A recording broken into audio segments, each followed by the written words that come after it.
Na tukigeukia mengine ni kwamba mwili wa Papa Francis utalazwa katika kanisa kuu la St. Peter Basilica kwa siku 3 kuanzia Jumatano ili kuwapa waumini fursa ya kutoa heshima zao kabla ya misa ya mazishi itakayofanyika Jumamosi asubuhi na kisha mazishi yake siku hiyo hiyo.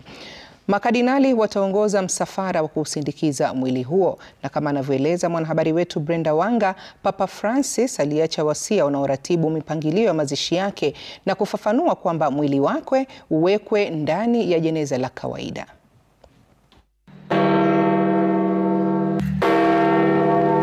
Msururu wa mipangilio umeanza kufuatia kifo cha Papa Francis. Msimamizi wa kanisa Katoliki baada ya kifo cha Papa Kevin Farrell alishuhudia kuthibitishwa kwa kifo, kuharibiwa kwa pete rasmi ya Papa na kufungwa kwa makazi yake rasmi. Mwili wake uliwekwa kwenye jeneza la kawaida na kulazwa katika kanisa la St. Mary Major.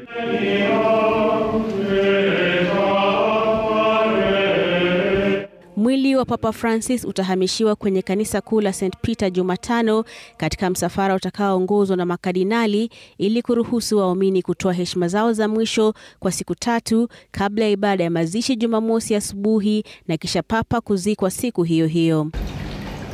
Na ingawa mipangilio na itikadi za mazishi zitafuata desturi zilizowekwa, Papa Francis ambaye alijulikana sana kama Papa wa watu, mazishi yake yatakiuka itikadi hizo.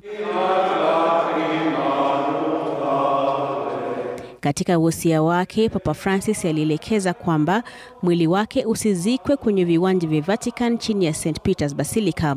Badala yake, Papa aliashiria nia yake ya kupumzishwa katika kanisa la St. Mary Major.